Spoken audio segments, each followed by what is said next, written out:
You know what it tells me, Eric Guster, defense attorney, that's going to really work against the defense here is that if this man owed a lot of money to the alleged victim that was the subject of the hit, it must have been a lot more than $5,000. And remember, that was just up front, so maybe it was another $5,000 when you complete the job. But he must have owed the alleged victim a lot of money.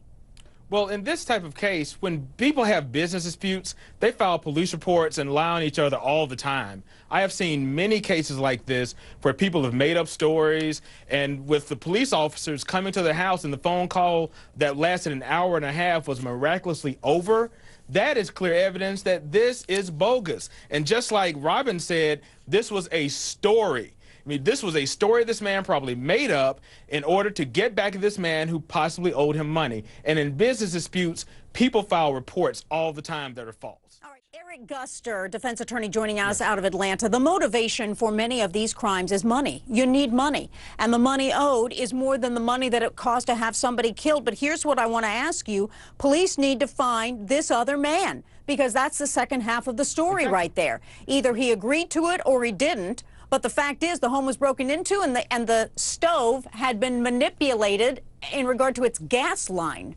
Well, Gene, the stove has allegedly been manipulated, and in order to prove conspiracy, a person has to conspire with another person. So if they don't have someone else that he conspired with in order to do this, he's not guilty, and that is the crux of this case. And they have a man who said his stove was tampered with, his home was burglarized, but he had time to set that up himself. And you know, Eric, you bring up a great point, because the fact is the conversation itself wasn't recorded, and that could be a challenge. All right, everybody, coming up next. And here's the thing, Eric Guster, defense attorney, joining us tonight. Cheryl Small, the foster mother right there.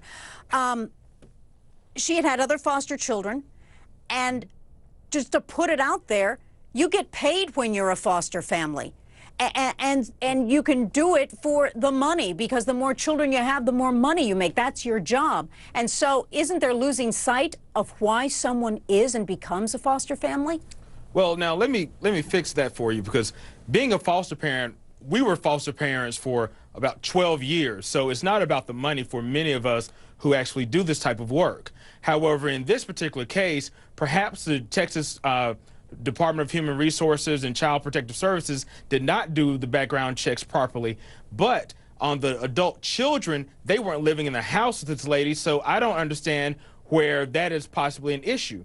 Because if you did background checks on every single person who tried to have a foster child and checked all of their relatives, you would find something on their relatives. So this sounds like an accident. Listening to the evidence, there was blunt force trauma to the head of this child, and it sounds like the lady that she told the second version of her event, she probably was scared to tell that she actually hurt this kid, and I think that it sounds like an accident. You know, Eric, you make a great point, because there are wonderful, loving foster families out there, and God bless them, because the children of this country need families like that. But Bethany Marshall, we've got